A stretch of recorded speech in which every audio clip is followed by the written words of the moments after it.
12:02 on a Friday, on a game day. It is the Oil Stream right here and only here on Edmonton Sports Talk. If you're listening on TuneIn or at edmontonsportstalk.com, feel free to text us anytime, 780-218-9999, 780-218-9999. Or, of course, you can hit us up in the Nasty Chat as well. Finally getting in some Oilers here today. I'm sure you guys spent a lot of time on the morning show today, Tommy. Is his mic on? Hello. There we go. Hi, hello, Tom Gazzola. Hello, Dustin Nielson.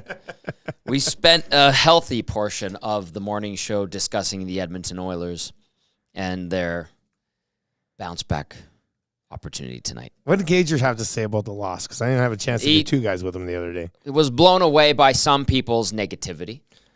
Yeah. As we were discussing it on Wednesday in Las Vegas. And then he also talked about, well, there were like a few things he talked about. He's like, well, that wasn't great, but not nitpicking to the point where there's positivity coming from Gager going into this weekend. How about that? I hope there should be. I mean, putting it in the you had the Ducks tonight. Context. If you can't bounce back against the Ducks, what's going on here? Like if you thought post-game was a little negative after Las Vegas, a little bit. If they drop one to the Ducks tonight, post-game's going to be amazing. It's a Friday night, late Friday night. People will probably be into it a little bit. Your post-game's going to be insane tonight if they lose this game. I don't think they will. I don't think they will either. I think that this is a chance to get going. Tomorrow's game is going to be the important. This one, get the 2 points, business-like, in and out of Anaheim, go on to L.A. tomorrow, and then go take on a Kings team that's probably looking for the new coach bump and trying to prove that the first portion of the season is the true L.A. Kings and not the last few weeks where they've been dropping games left, right, and center, getting their coach fired, all that stuff. But their goaltending in L.A., I know we'll probably discuss it quite a bit more tomorrow. However, yeah, focus on the task at hand. That's the Anaheim Ducks. Take advantage. 780-218-9999, 780-218-9999 if you would like to text in today as the Oilers get set to take on the Ducks in the first of a back-to-back picker. It'll go tonight. Stuart Skinner will get the Los Angeles Kings on Saturday. If you're watching in the Nasty Chat, you can chime in over there as well. The Oil Stream is presented to you by Boston Pizza, where during the Oilers games, you can get $5 off medium pizzas and $1 off tankards of Bud Light and Canadian. Bud Light. Tommy will be there. I will. Pre-game, I'll be by for a bit. Awesome. Tam will kill me if I spend the entire night at Boston Pizza after being gone in Vegas for the week. But I will be by. I'm gonna be. Rick's gonna be there. Lieutenant Eric Lizard by there. Tommy's gonna be at the Westgate Boston Pizza, just north of West Edmonton Mall. Make plans to join them for a little Saturday night action. We'll be there. Come on by and say hi pre and post game and a watch party during the game at Boston Pizza for the Oilers and the Kings on Saturday. All right, Northside Sandwich is in. He's got, well, you know what, Northside, we'll save your question for a second. Interesting. Because I do want to dive into, just before we actually get in to the new look line combinations, Tommy, your thoughts on after winning 16 in a row and then dropping a game in which many of us would agree they outplayed the opposition. Your thoughts on Knobloch deciding to switch it up a little bit. What's the main reason behind this? I feel like, and I know that this was discussed earlier today on the Nielsen show, Smash Hit Nielsen show, by the way. And it was brought up that, hey, he said that this might not be set in stone and that Knobloch might be trying some new combinations in case they have to get into some scenarios or they wind up in some scenarios in-game where they have to mix it up a bit. That's good. But I am inclined to believe that they are going to start with these lines and D pairings tonight. You don't really just throw them in the blender and then go back and revert to what's been going on or how you've been rolling out your lines and D pairings. That generally doesn't happen. I know Woodcroft did it a few times, but I don't think Chris Knobloch is playing mind games with the Ducks or the Kings this weekend. So I think we're going to see it.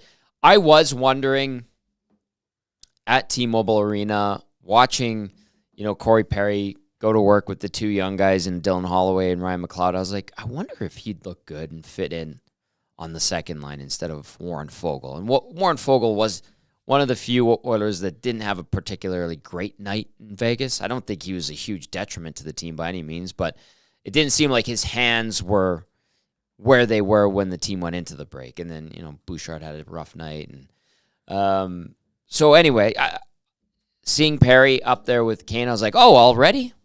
But I like the idea of, I know Perry's not the Hart Trophy winner that he was a decade ago, but he still has the ability to make an impact on a game in a positive way for his team, albeit this is game number 3 in Edmonton, or with Edmonton. So I'm curious to see how that line looks with Draisaitl and Kane and Perry together. That's neat. A lot of speed if Fogle does end up playing with Holloway and McLeod, and I thought Holloway and McLeod had a good night in Vegas. I thought they had an okay night in Vegas. What did McLeod do good in that game? Ryan McLeod used his speed. What good puck came touches. From it, though? Did he score? Was that him that had the opportunity where he got robbed? Well, that was him, right? The one where Hill stuck out his arm and then the D-man got a stick on it and went over the glass. Am I remembering that wrong? I don't know. I missed the first 2 minutes of the second period, but that's about it. That was McLeod. I thought they were okay. I thought Holloway skated the puck well, but yeah. Corey Perry had one-time look. I'm trying to think what else that line did. McLeod set that look up. I thought they were good. I thought they were getting one look in a game is not. They had multiple looks. Anyway, I don't remember that line having a huge impact in that game.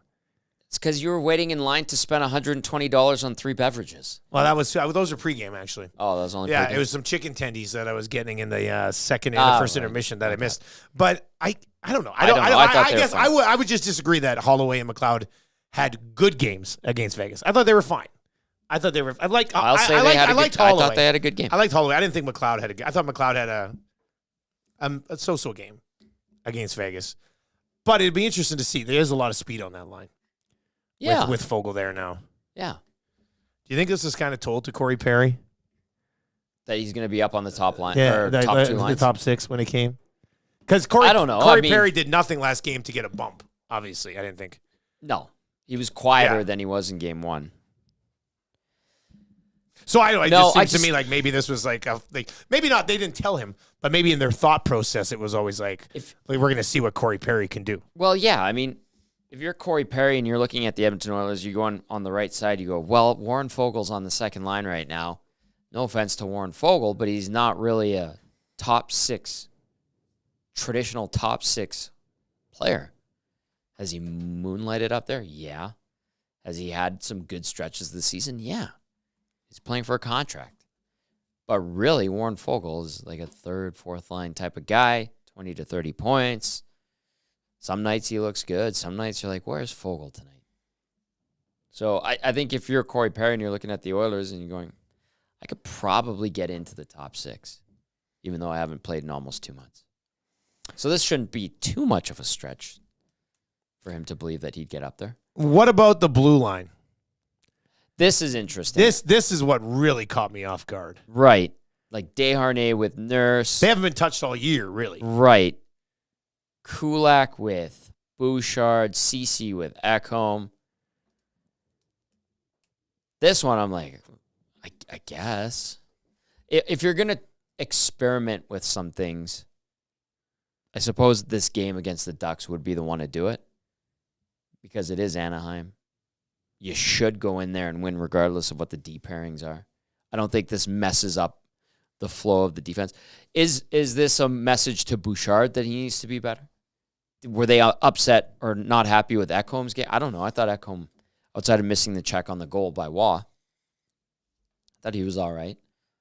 That was a tight game against a really good team where the Oilers carried a lot of the play. Well, and that's why I'm kind of curious. Why mix the blue line up now? Now, there are theories. Keep guys on their toes. That you're getting a look at what the blue line might look like without Cody Ceci. And that was Northside Sandwich's question. Yeah, that was his question right off the very start. I see other people already chime in. You can text us 780-218-9999, 780-218-9999 if you have any thoughts on this switch on the back end. Nurse, Desharnais, Kulak, Bouchard, Ekholm, Ceci. Really mixing things up here. Yeah. Everybody's got a new partner. So are we just simply reading into it too much? To be like, we read Northside Sandwiches. Yeah. theory? I mean, north side sandwich. So right off the top here, do you think they're moving CC down the lineup to see what it looks like if they trade him? Is the National Hockey League team that's fighting for playoff position going to say, you know what we need? We'll move CC so we can see what it looks like without him? Or are you going to? I mean, I don't know. And plus, if you see what it looks like without him, are you trading CC away for no defenseman?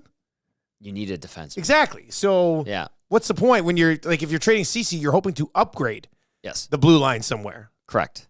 So if you're going to upgrade the blue line somewhere, why would Desharnais be playing with Darnell Nurse? Because whoever they bring in is going to play with Darnell Nurse. Are they not? I would think so. That's why part of that, I love the theory. Yeah. I love the theory. It makes a lot of sense. But when you break it down that way, you're trying to see what it looks like without CC. I guess if you're trading CC in a deal for a forward, then whoever you bring in plays with Ekholm and you leave the other. Some of the theory doesn't make a lot of sense. No, and then and this happened a lot, Broberg's name would pop up and you go, oh, you just slide Broberg in. And a lot of people were saying, trade Kulak, slide Broberg in. I don't think it's that simple. It hasn't worked out for Broberg at the NHL level. Yes, he's playing good at the AHL level, but this would not be the ideal time to get Broberg into the mix again. It'd be a bit of a sketchy proposition. It's a risk. That's it. Like, maybe it works out. And all of a sudden a guy who hasn't been able to really look like he belongs in the NHL all of a sudden comes in the playoffs and steps up. That seems like a little bit of a risk. Now, am I crazy? And feel free to tell me I am, because I know a lot of people like to, and that's just fine. Am I crazy to think that maybe Mark Stewart, Paul Coffey, and Chris Knobloch having discussions together figure that they need to kind of jolt the back end as well, like they did with the forward unit, and tinker a little bit? Just let's see. Let's give it a little zap, Get these guys on their toes a bit. I think that's crazy. That's why I said, tell me if I'm They've crazy. allowed 21 goals in 15 games. Why would you have to mix up the blue line? And the blue line wasn't the problem. Yeah, like why would you? So I'm crazy. Nothing about this really makes sense to me. Am I intrigued to see it? Yeah, let's see. I just don't know why you're mixing it up. You've had a blue line that stayed healthy basically the entire season. Is playing better than any blue line here in the Oilers have played in a long, long time. Mm. You lose one game in which you probably should have won the game, or at least you played well enough to win that game. Yeah. After winning 16 in a row, what is the main reason that you would mix up the blue line all of a sudden? Beef nips. And I think that's why you can legitimize some of the trade discussion, because it doesn't really seem to be any other logical explanation that would make sense. Bouchard works well with Ekholm. Nurse and CC have been fine this year. And Desharnais and Kulak have been exactly what you need. So is Desharnais going to play 20 minutes with Darnell Nurse? Like, is that what you're doing here? I think that, to be honest with you, that's what it looks like to me. They want to see if Desharnais can handle more minutes, which I guess would in turn make you think about, well, they're debuting Desharnais, or they're taking a look at Desharnais to be a top four to see what it'd be like without CC. And that doesn't necessarily make a ton of sense either. Beef nips into the inbox with this one, 780-218-9999. Beef nips saying, I think it's more of a bump for Vinny, and they are trying to get CC going, playing with Ekholm. Vinny played his best game versus Vegas. Vinny was good. Desharnais was good against Vegas. But CC getting him going, like, what are we talking about getting him, like, offensively? Zero offense there from Cody CC, obviously. He's been reliable the majority of the season. Would you like to have seen him challenge on the Stevenson goal more? That was a theme that popped up a bunch. Yeah, I guess so. A great shot by Stevenson, by the way. I don't know. Opportunity. Are we collectively, the we being media and fans, ready to? I need to distinguish good job that. on clarifying the we, buddy. Always. I love how this has become a thing. That's my own doing. Are we elevating Vinny Desharnais to top 4 D-man? I'm not ready to. I'm reluctant. When you look at reasons this would be done. I know. Okay, let's just break this down. Reasons that Knobloch would change things up. When one of the reasons many people believe he's had success is because he's been so patient with these pairings and stuff. The most logical explanation behind this would be to see Desharnais for more minutes alongside Darnell Nurse. Now, somebody did say, what about first half of a back-to-back? He just wants to roll 3 D pairings, as opposed to having the third pair play I got time for 13, 14 minutes. You can roll out Desharnais. You can just roll these guys. Like balance. Kulak and Bouchard, you just roll. Balance. You just straight up, one comes over the board, the other one comes over the board, the other one comes over the board. And you feel pretty good about it, maybe. Maybe. Or is it try to get a look at Desharnais and see if he can handle a few more minutes alongside Darnell Nurse, which then open the door for you to possibly move Cody Ceci for a forward and then find another depth defenseman at a reasonable number for a veteran that you can play with Kulak. You need to bring in another D-man. I don't think weakening the defense and even, being encouraged by Vinny Desharnais' progress really allows or opens the door for you to take a risk on the back end going into a playoff run. Still, I think they need to add to the blue line still. Even though the insiders yesterday on TSN were all saying priority, top 6. Yeah, well, we're going to get into that. I know. We are definitely going to get into that. Teasing. RCN says Knobloch is just trying to find the optimal pairings. Just because it's been very good lately doesn't mean it's optimal performance. He also threw in earlier, Cece's been the only guy not adding plus value. Safety net him with Ekholm. I'm going to sneeze, I think. You're going to... Bless you. Wow. Are you okay? Woo! You know that rush right after a sneeze? Yeah. That's good. If somebody could make a drug of that, where you just say, do not tempt them. Wow. I'm sure it's doable. Yeah, sorry, excuse me. Quick little sneeze there. I'll try. Sometimes I sneeze 16, 17 times in a row. I hope this isn't one of those times. Me neither. That would be that would be tough. Okay, so could this be Cece's not playing well, so put him with Ekholm to help him a bit, as opposed to Darnell Nurse, who doesn't help him? I mean, that's kind of... I don't know. Cece. I mean, doesn't score, but doesn't hurt you that much. Works hard. Generally makes the right decision. He doesn't get caught on pinches that often. He does sometimes. Northside Sandwich says the rolling 3 sets is the best theory that I've heard so far. Logically, right? Yeah. I think so. What say you? 780-218-9999 or right here in the nasty chat as well. Coach Mike with this one. Nurse is getting demoted to the third pairing. That's what it is. Man, we didn't even think about that one. Coach Mike, thank you. My goodness, we didn't even think about that one. Okay, fair enough. Little fun on a Friday, huh? Yeah, that's a good one. All right, and Mark is in and says a top 6 right winger would do wonders. You can move Fogle back to the third line. We're gonna get into that because I'm pretty sure between the time we left for Vegas last night and we got back, by the time I hopped on Twitter, the others were linked to like every top 6 forward that could possibly be available. Well, yeah, I have a few things to say. Okay. Do you want to add more before we really get this ball rolling? Sure. Or should what do you mean add more? I don't know. Just the name. Yeah. So insider trading yesterday, the boys, CJ, Pierre, Dregs with the Paisan Gino Reda go off the top with Oilers content. And I'm like, okay, they're getting the clicks. Smart. Oh, yeah. That's how you do it. You always brilliant.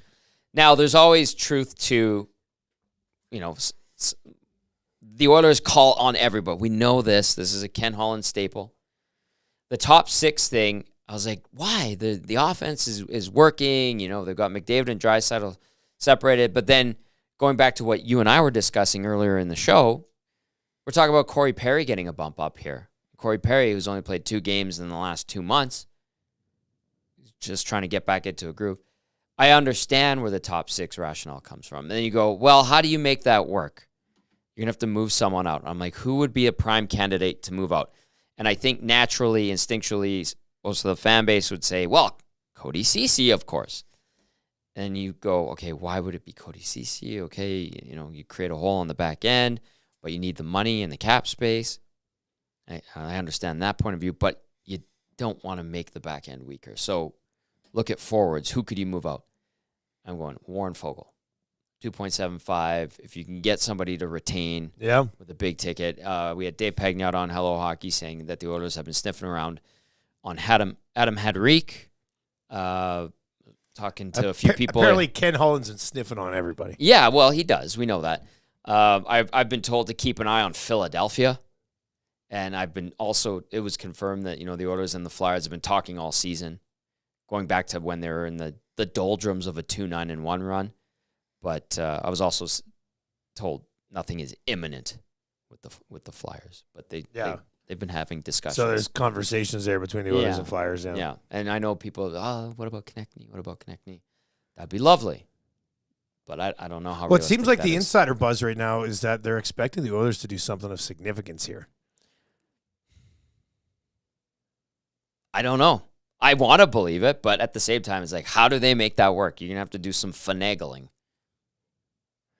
I think by putting all of your assets into the top 6 forward acquisition, especially if Foegele has to move out to make a trade work, right? Your bottom 6 still is not strong. Like you would, that's not fair. I don't like their fourth line in the playoffs. I think their third line, which would go back to being Perry, McLeod, and Holloway. Yes. I do think that there's some decent upside with that line. In the regular season, for sure, we'll have to see how it comes when you get to the playoffs. You hope Corey Perry can kind of help those guys wade through the waters of playoff hockey a little bit. But that's why I say, if you're trying to look at it and go, well, where do you save some cap space and can move a guy out? Well, Fogel's on an expiring contract, $2.75 million, and you want to go get a guy that makes $5 million.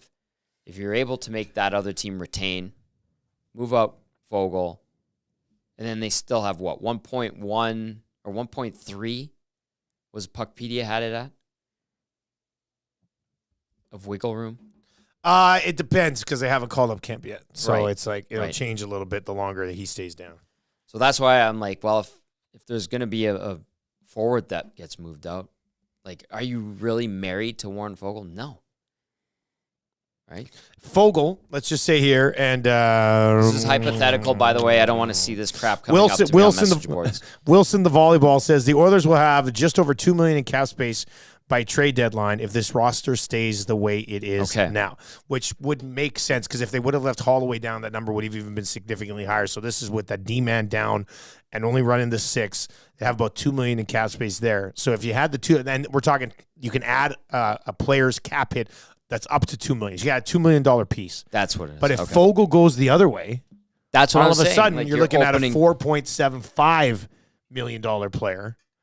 And if you can get a team to retain, then by golly, you might even be able to pick up a $5.5, $6 million. And like forward. you said, Perry likely goes back down to the bottom 6. Yeah, well, that's obviously 100%. Yeah. And I mean, I guess if it's the right top 6 forward and you think they can make your team significantly that much better, which I don't necessarily like. Do you? Okay, so this is interesting. I'm fascinated by all of this. I love this discussion. Do you think the Oilers view their second line as, I'm not going to say a weakness, but as something that needs significant improvement? I think you could absolutely use a better top 6 or better top 6 right winger. Warren Fogel's not the guy. Corey Perry, God bless him. Corey Perry likely not going to be not the guy, right? So I understand that rationale. Dylan Holloway, not there yet. Give him time. Ryan McLeod, I'm not always right. And there are those out there that like to say I'm never right, and that's hilarious. But Ryan McLeod is not a winger. He moonlit as a winger for a nice couple weeks. And I don't look think where he's a, at. I don't think he's a winger now. But remember I when we didn't were having mind him that on the wing. remember we were talking about that? Oh, is he a winger now for the rest of No. It was a very brief look. Yeah, It was but a very people brief are look. like, well, you got your left winger on the second line. It's like, no, you don't. You have your third line centerman moonlighting up there. I got blind squirrel, found a nut with that one. There you go. Self-deprecating. So, yeah, you could use an upgrade on right wing, line 2. So I get that rationale. Yeah, I always come back around to my like if the Edmonton Oilers get eliminated by the Golden Knights or they lose to Colorado or they get to the final and lose to Boston or whatever, are they losing because their top 6 isn't as good, like isn't good enough? I just don't see that to be the case. Now, with that being said, if they're very happy with their goaltending, which appears they are now, if they're very happy with their blue line, which I don't know what the shuffle means about it, but I have to think they're pretty pleased with it. I guess to me, it's almost like, can you upgrade that 6th spot in the top 6 almost as a luxury right now? Because you're satisfied with everything else that you're getting. Maybe that's what this is that they don't see the need, like a desperate need anywhere else. So they're like, you know what? Let's just put the biggest strength of our team, and the Oilers' top 6 is their biggest strength. Let's just create, a bigger monster in the top 6.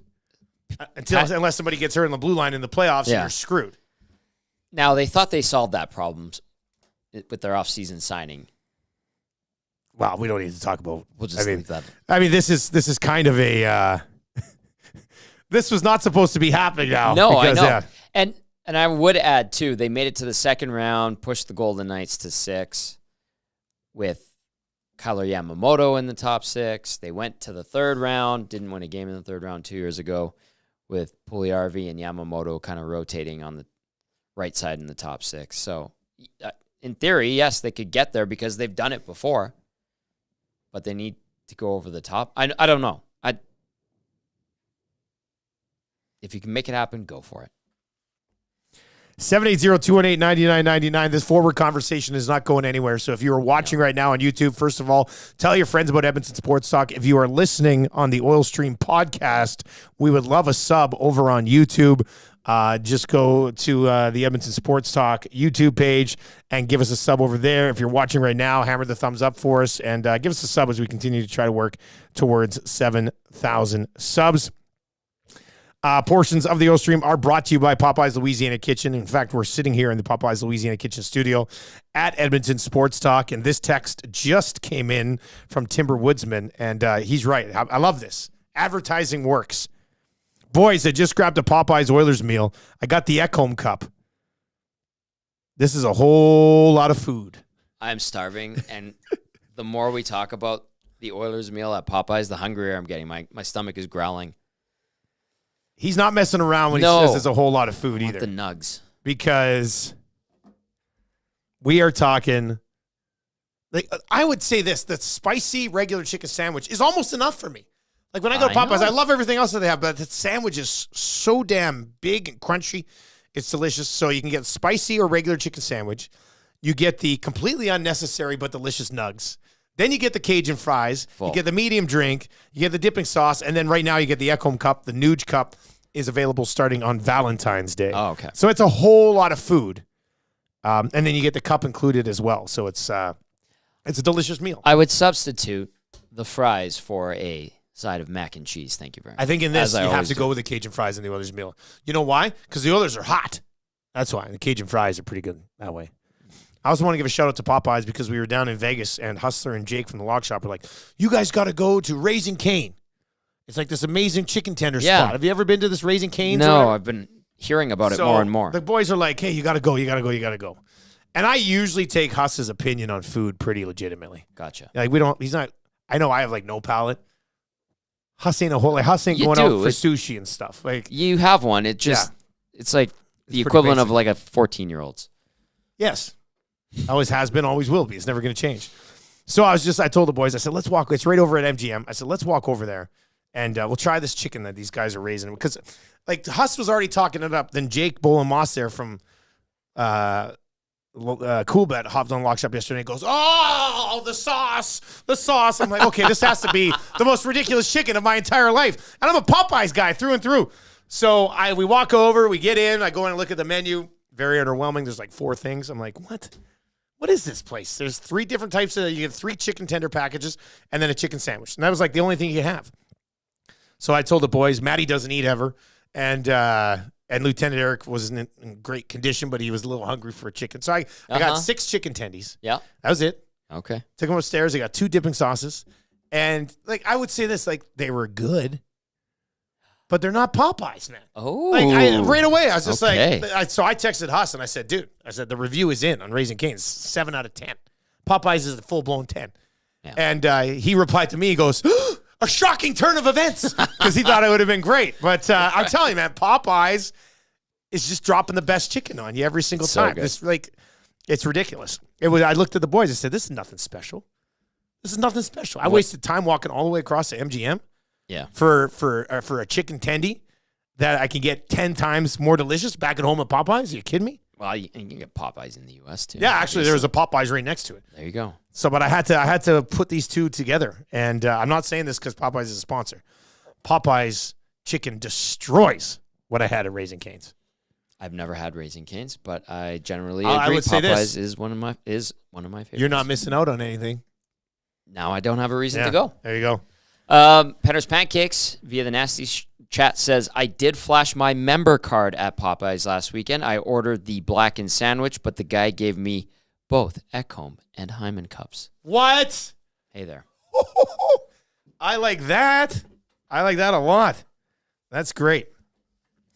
All right. Lots of good text messages rolling in. 780-218-9999. You can hit us up in the Nasty Chat as well. It is game day. The Oilers get the Ducks. What time do you get rolling with pregame? 6:30. 6:30 tonight. 8 o'clock puck drop. Yes, sir. Joaquin Gage in for Cass. Pre and post? Pre and post. Oh, long day for both you and Gager. Gager hung around for like an hour and a half. It was almost 2 hours. Yeah. He left right before the hangout ended. Yeah. I wanted to talk to him. He didn't want to talk to you, evidently. What did Gager do for an hour and a half around here? Gossiped. Yeah? Yeah. That's always good. Gave Trev and I life advice. That's also good. Not financial, just life. Life advice from Gager is and that's a big one right there. He's experienced some things. All right, 780-218-9999. It is game day tonight. Pre-game show will be coming up. All right, Jake Gensel. I think I saw Tarasenko. Jordan Eberle. Yeah. These are all the names that keep coming up. We haven't even got to Tanev yet. We'll probably get to Tanev. David Perron's name came up. David Perron's name's come up. I always like David Perron. Me too. He has to be one of the guys who's got the most done with the least amount of foot speed in the history of the National Hockey League. Or is he deceptively fast? Oh, maybe that's the case. Or just... But he never looks like he's really flying, and he's always strong on the puck. Efficient. Yeah. Well, he's got a strong lower body. Huge ass. Does have a huge ass. Tree trunks for legs. Like I call him Marshall. Marshall's got a big old butt. And we call him his meat cheeks. I'm like, use your meat cheeks to protect the puck. And he's like, I'm trying, Daddy. Like, Daddy, I'm using my meat cheeks. Daddy, you got to use my meat cheeks. I love it. But yeah, Dave Perron has meat cheeks. He's like Perron's got meat cheeks too. Very strong bottom. Like that's why he's hard. He's not the tallest guy, but he's like stout. Okay, so if the Oilers, let's play this game right now. If you're watching or listening, you can text us 780-218-9999 or in the Nasty Chat. If you could, let's say they financially could make it work with some retention and Fogle and the possible $2 million in an AAV that they could add at the deadline. So financially, let's put the cap on about $6 million. Okay. Six to $6.5 million max. Fogle has to go the other way. They have to not change the roster prior to the deadline, and they need some retention. $6 to $6.5 million max.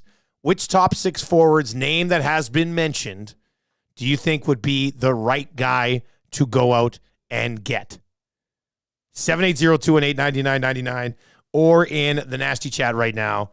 Tommy, do you have an answer to this, or do you think there's a guy that's more likely that they could end up with? I honestly don't know. I like the idea of the upgrade. I just don't know who's the right guy. I want someone who's got some sandpaper to their game. I also would like to look at someone who's realistic. I'm not sure which way they would go. Like, who would be available? What would the price point be? Going back the other way. I don't know. I don't know what's going on here. Did you break stuff? No. I'm hearing something. It's just I was on the on Twitter. It's you have For You'd and then following. Yeah. I was on my For You feed and some weird stuff was popping up. Oh. That's about it. Okay. All right, see nasty chat here. Gensel, Eberle, Gensel. I love Eberle, but I don't know if he's the guy that they need. I just don't like that Gensel is a left winger, unfortunately. Yeah. Chris Mack says Toffoli, Konechny, Adam Henrique. RCN says Toffoli for sure. What's the availability status of Tyler I don't know. Toffoli? I'm wondering about Toffoli. What's going on with 'Cause Tyler he Toffoli? shows. Yeah, I mean, no, I he think got everybody traded would. to I think Jersey. everybody would love a Tyler Toffoli type. Yeah. But the Devils aren't out of it just yet. No. And same with the Red Put Wings, together by the a way. little bit of a run. That's the other thing with the Red Wings is they're still in the mix. I know. Daniel Sprong's name came up. Daniel Sprong's name always comes up. Yeah, even earlier in the season, people. Even last year when he wound up in Seattle, people they should have gotten Sprong. If the Devils follow by the deadline, I'd have a lot of time for being a Tyler Toffoli guy. And what's Toffoli's number? Let's see here. I'm looking. Yeah, bring up his old Okay. cap hit because he Tyler would Toffoli. certainly fit in this. He would certainly fit in this window. He is going to be a UFA after this year. 4.25 mil is his cap hit. That one you can get done. Okay, let's start. Okay, Devils are how far out? Let's see. Right now, the Devils are sitting in. They're 5 points back of a wild card spot. Okay, but what about in the division? Because I think the third team in their division is actually better than the In wild the worst wild card division, teams. they are 3 points back of the Islanders and 7 points back of Philly, which sits in third. 7 points back of Philly right now, Mm-hmm. and then trying to track down the Detroit Red Wings. 3 games Oh, in yeah, hand yeah, on Philly. okay, the Flyers have actually passed the Red Wings. Yeah. 3 games in hand on the Flyers, though. But Correct. Pittsburgh and the Islanders also battling in there. So, I mean, it's not crazy to think that Tyler Toffoli could be available come right before the trade deadline. Which is interesting because we had Johnny on the Smash Hit Nielsen show this morning, Mike Johnson, and he goes, I think the Devils need Jacob Markstrom, and he can give them that push. Okay, who said that? Mike Johnson. Oh, Mike Johnson, okay. Yeah. Because I said So you think they'd go the other way here? Like the Devils, like... they shouldn't be this bad. Like they're falling out of the mix right now. 4-6 in the last. Yeah, but 10, they had lost should be Hughes, better. right? They had lost him for a decent little stretch. Right. So that's They certainly really not haven't help had them. goaltending this season. I'm just thinking with Toffoli at that number, if you're to move Fogle the other way, if they could retain something, it would be great. But come the deadline, if you haven't altered your roster here, you could do Fogle for Toffoli straight up. I think Jersey would want something else. Well, yeah. No, I'm just Sweeten saying, that like up. financial. Yeah, From a financially. financial, of course they would. But Right. from a financial perspective, I don't think you would need retention on Toffoli at the deadline if the Oilers continue to carry the roster that they're carrying right now up until the deadline. However, in a fun twist, if you could have the Devils retain a good chunk of Toffoli, send Fogle the other way, you could have the Devils retain the difference in Fogle and Toffoli.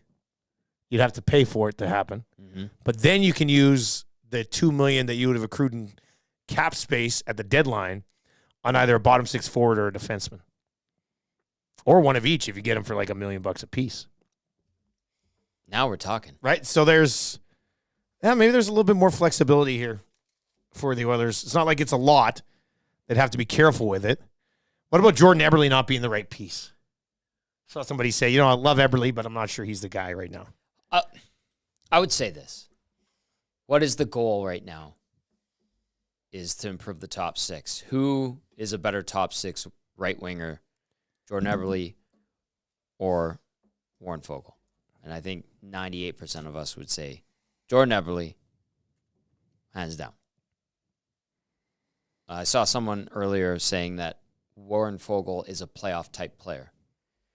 Eberle has become a better playoff player. So in that hypothetical scenario, I would probably still lean towards a Jordan Eberle in your top 6 over Warren Fogle. Tyler Toffoli has 21 goals in 48 games this year. Does. Had 34 last year. That was his first year with 30 plus, but he just had a phenomenal year last year. It was a career year last year with the Calgary Flames, 34 points in 48 games with the New Jersey Devils this year. Chris, via the nasty chat, says, Eberle playoff game wasn't great when he was here. Yes. Now, we have to keep in mind, although Chris is 100% correct, didn't have a great playoff in 2017. That was 7 years ago, and Eberle has had much better playoff performances since as a New York Islander and as a Seattle Kraken. Now, how much of this comes down to, like at this point with the Edmonton Oilers, I'm not like, whatever you need to do to take a run at it, you pay the price. What improves your team without long-term pain and suffering, financially? Well, exactly. You have to do it. That's because I saw somebody say, guys, I don't think they should go after Gensel. The price would just be too high. But I guess what I'm saying, and this would probably be viewed as poor asset management by some people, but I'm saying when you've got a team that's won 24 or 28, and you've got Connor McDavid and Leon Draisaitl smack dab in their prime, and you've got a team overall that is now finding a way to win close, low-scoring hockey games, there is no price that should be viewed as too high to help that group go and win the Stanley Cup. So, like, if you're sitting here today and you're going, okay, well, they could bring in Jordan Eberle and it will only cost this, or they could get Gensel, but it's going to cost this. To me, you can take out the it's going to, but it's going to. It's get the best piece possible no matter the price. I'm just trying to think if I want to say unless it costs Dylan Holloway. I think I'd say unless it costs Dylan Holloway. You want to move Broberg, you want to move first. Yeah. I think that's fine. I don't know if I'd move. Well, I mean, if it was for in like a hockey trade, like if you somehow manage to find, this is a real spitball in here, but if you like could get somebody that makes $4.5 or $5 million is under term for the next 3 or 4 years, and they required Holloway in a trade going back the other way, yeah, then at that point, I'm not going to say he's untouchable, but that might be one of the sticking points for me. Every time I hear Gensel's name pop up, I'm like, oh, yeah. I mean, that would be a tremendous get for any potential team that could make that move happen. At the same time, I think to myself, boy, if I'm Pittsburgh, why am I getting rid of one of your relatively younger guys? I know he's been in the league for a while now. When you're really just riding out the last few years of Crosby and Malkin and Letang and probably Erik Karlsson. Like, why? I don't know. If I'm Pittsburgh, I'd probably want to help build around a Gensel, get a couple of centermen, find that centerman that's going to be your go-to guy in 5 years, and then hope Gensel is still productive. Is he, 27 now? Yeah, he's, I'll get it right now. He's got to be right around there. Yeah.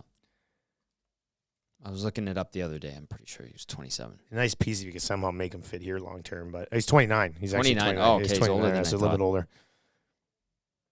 780-218-9999, 780-218-9999. The real Slim Davy is in and says, Bob tweeted that he doesn't think Broberg or Holloway being moved for a rental, and he sees Broberg on the roster next year. Of course, that is friend of Edmonton Sports Talk now, Bob Stauffer. It's funny.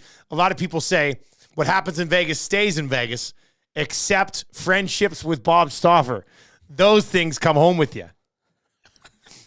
So Edmonton Sports Talk, friend of the show, Bob Stauffer, friend of the station, now, Bob Stauffer. No longer future EST guest, friend of the show. Broberg in a rental deal does seem, I don't know if I like that. Which is what I mean, a Gensel thing would be a rental. So yeah. A couple weeks ago, I would have said, yeah, I could see that happening. But then I was reminded that Broberg's still in the future plans of this team. And I was like, really? After all that happened, the drama earlier this year, the trade request, and then I was also reminded that it wasn't the player, it was the agent going rogue. Oh, the old agent theory. And that ruffled some feathers. An agent doing something without his client, who pays him a lot of money, knowing nothing at all about it. That probably happens all the time. I mean, if agent goes rogue, you probably need a new agent. Or your agent says, I'm going to try this, and you go, yeah, I don't like it, but okay. And it doesn't work out in your favor. That could have happened. Then you blame it on the agent. Of course. Yeah. Okay, that's fair enough, I guess. 780-218-9999, 780-218-9999. This one says, guys, don't forget this is Holland's last season as GM. He will want to do everything possible to win the cup this season and go out on a high note. Yep. 100% agree with that statement. All of it. Guys, I think you spend the assets on a guy with term, Buchnevich, for 2 years, who's a point-per-game player, would be ideal. I like that. Price for Cam Atkinson would be reasonable. Same upside as Gensel. I've always had a soft spot for Cam Atkinson because I have a buddy. It's like his favorite player in the National Hockey League. Cam Atkinson's 34. This is a weird same upside thing as Gensel. Yeah.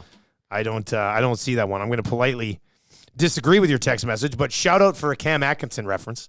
My buddy Robbie Laidlaw down in Lethbridge will love hearing Cam Atkinson's name come up. Cam Atkinson has been a very good player for the last 7-8 years. Very good, and loyal as well. Yeah, he's his best years are behind him. Yeah, those were in Columbus, but I don't think that'll end up being the case. Yeah, interesting. What if there's a guy out there, and this is just me spitballing, what if there's a guy out there that we don't know is available, and Ken Holland pulls a Matthias Ekholm type move, but forward next to this trade deadline? Full blow. Well, that's got to be what they're trying to do. Like with sleight of hand, look over here, but then we do this. I'm gonna put the odds on something happening that would be viewed as a longer-term play at like 35%, which I think some people would probably view pretty high. But if you're Ken Hall, you know what else you're trying to do here? Tell me. If you're the Edmonton Oilers. Tell me. Is a rental is great. If they have to settle for a rental, you settle for a rental. But you know what's better than a rental? You know what's sexier than a rental? A guy that you can go to Connor McDavid and Leon Draisaitl, who have contracts that expire at some point in the future, and say, see this guy? He's going to be here for the next 4 or 5 years. We think you're really going to like him.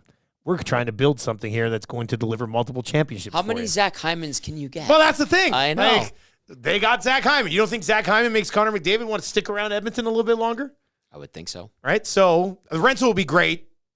Worst case scenario, you have to have a rental of some sort, you would think. As long as you improve the team. Yeah. That's what. Improve the team. It's really good right now. Do you think it's too crazy for me to think they get the top 6 upgrade we're talking about, but it's actually a player that comes with term? If I said that at 35%, and I could probably get something like this set up at our great partners over at CoolBet, where I will have an EST parlay for the game tonight, posted a little bit later on today, and I'll be all over a big-time Edmonton bounce back. But is 35% too high that Holland and Jackson actually pull off legitimate hockey trade as opposed to classic deadline day rental? I like the premise of longer term. Is 35% too high? I want to say no. You think it's higher, or do you think 35% is a good number? I think it's... Like, is there a 50-50 shot here? No. Okay. 35%. So I think 35% is optimistic, but I like it just because it might be a little sleight of hand like we saw last year. I'm a Vegas performer. Look at my hot assistant over here. Oh, by the way, the trick's happening over here. Maybe that's what's happening. Nick asks, who gets moved out in an Ekholm type of deal this year? Vogel. Well, yeah, but the Ekholm deal was also one of your top prospects. Like, there would be... Pick one. What do we... Well, how good of a player is coming back? Then I go, okay, look at Bakersfield. What do you want? It depends on how good the return I don't know how much upside there is in Bakersfield, I guess, for a trade like this. You go, which draft pick are you interested in? Yeah. Let's discuss. You have my attention. Go on. If you can reel in that discussion and someone gets serious with you, then you go, okay, what are we talking So about? Ekholm was Barry, obviously, the first. Yeah. And Schaefer. Yeah, it was a lot. So if we're talking equivalent to Ekholm deal, but for top 6 forward, it's Fogle, has to go, money-wise. It's enough with these ads on Hockey DB. You're killing me. It's Fogle, has to go. Yeah. It's a first. And then who's the equivalent of Reed Schaefer that has to move here? Borgo. But Borgo, I don't think, comes with the value of Reed Schaefer. But what was Reed Schaefer? He was a guy that had just Borgo has now had time to get to the American Hockey League, and you go, I'm not too sure. How's at least Reed Schaefer doing? At least Schaefer was still fresh out of junior. You know what I Yeah, mean? but hadn't had a chance to really get a Canadian World Junior player. He was a first rounder. He was at the Mem Cup. He's a different type of player. Reed Schaefer in the AHL is not doing good this year. Right. When the different type of player for sure. Different type of player, different attributes. Big body guy, plays like an a-hole on the ice, which you like. Borgo, skilled, sharp. Borgo's the only option then, really. Darts in and out. That's it. That would have to be the trade. If it's a hockey trade. So Borgo, a first, and Fogle. This is hypothetical, by the way. Yeah. I just have to. Borgo, a first, and Fogle for who, though?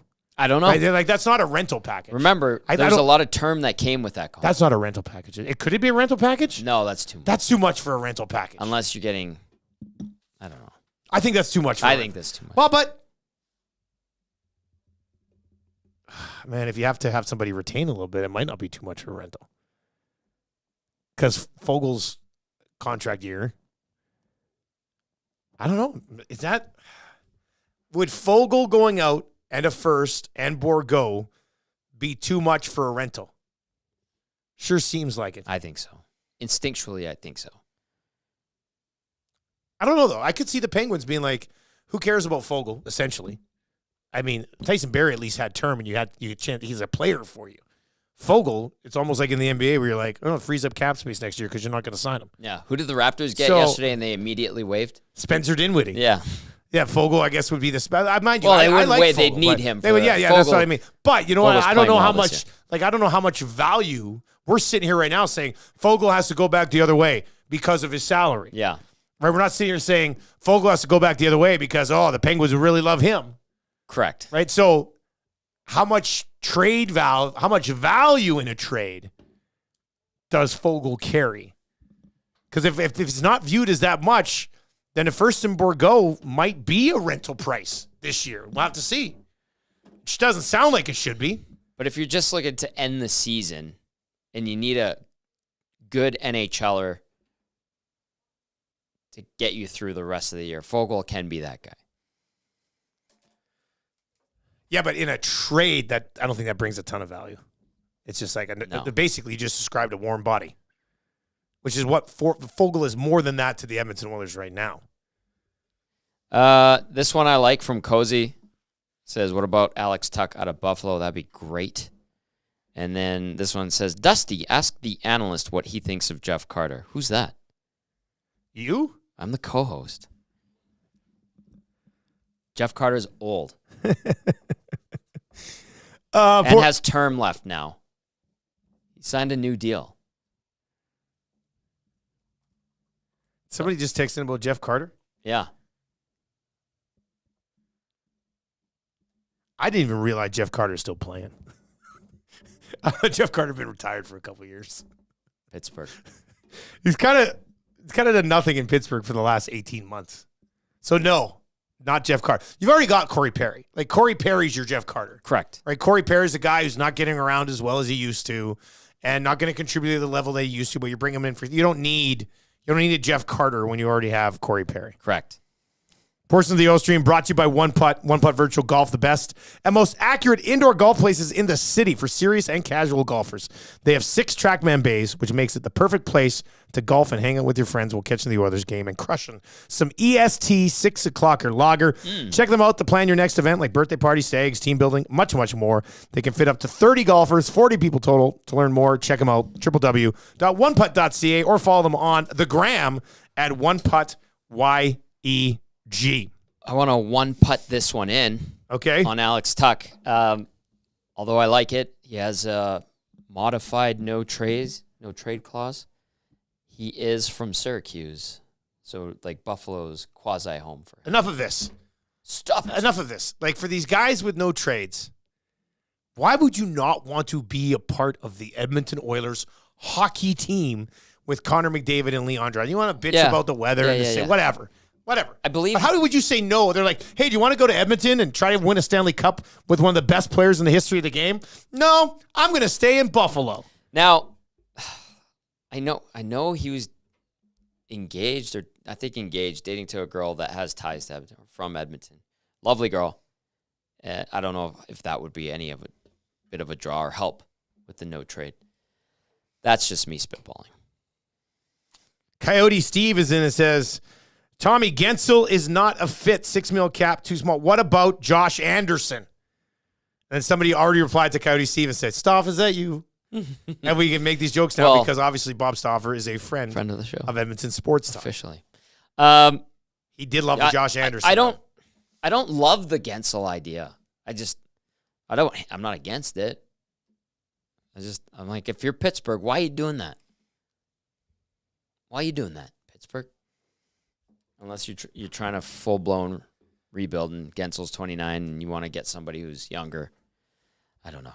Big game tonight for the Edmonton Oilers as they take on the Anaheim Ducks, looking to snap this one-game slide and get back on track are the Oilers tonight. Tommy, what time's the pregame show get rolling? I'm glad you asked. 6:30 p.m., myself, Joaquin Gage, and YouTube, Trev. The whole crew, the whole gang, yes. Back together again from this morning. You going to go home for a little nap? Yes, I am. I need a nap. I'm very tired. I'm hungry. So you're going to get a bite to eat? Some Popeyes, probably. And then have a nice little nap. Great nap. It's a nice afternoon. Pregame. Jonathan Davis joining us from SiriusXM Satellite. Okay. NHL Network Radio to tee up the Ducks and give us the scoop on them. And will Zegras get traded? I don't know. Wow. There's lots to discuss on the Ducks. Right. Setting this one up tonight. I think the Edmonton Oilers win very comfortably tonight. But it is the new look. Edmonton Oilers. New line combinations, new deep pairings. Does it lead to a win?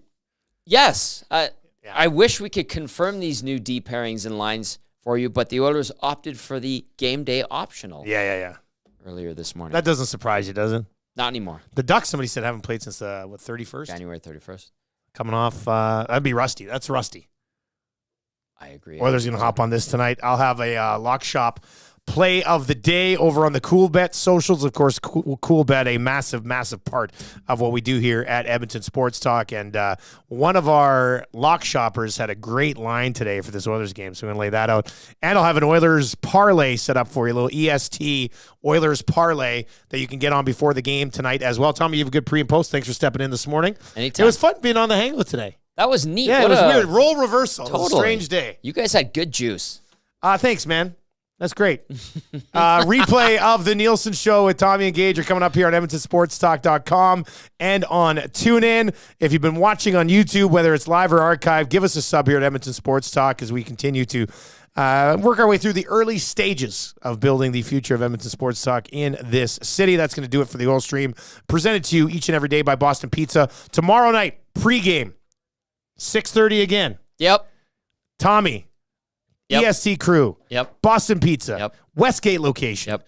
Just north of Eric's house. Well, it's right next. It's like across the street from Eric's house. Yep. So we were in Vegas, and he's like, man, I'm really excited for that Boston Pizza on Saturday. He had no voice today. Yeah, well, it was a rough day for him. He was a tired boy. All right, that is going to do it for the Oil Stream. Matt, you on the mouse over there? You want to get us out of here, or are we going to have mouse fights at the end of the Oil Stream today? Okay, that's going to do it for the Oil Stream. Tommy, have a fun one tonight. Thanks, buddy. All right, talk to you later.